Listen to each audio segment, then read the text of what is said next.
Et si le lion n'était pas celui que tu crois, derrière son charisme, il cache une peur profonde, celle de ne jamais être assez. Alors il parle fort, il agit grand, mais ce n'est pas pour dominer. C'est pour ne pas disparaître. Ce que tu prends pour de l'ego, c'est souvent un cri. Le lion fascine. Il entre dans une pièce et tout le monde le remarque. Mais ce n'est pas une posture.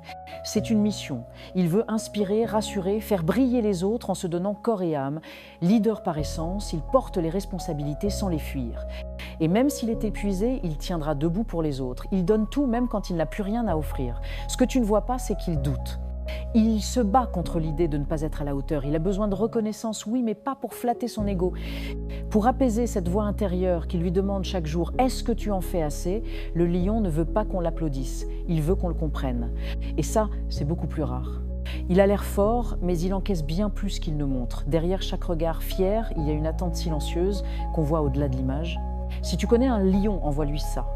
Il ne te dira peut-être rien, mais au fond, il en avait besoin.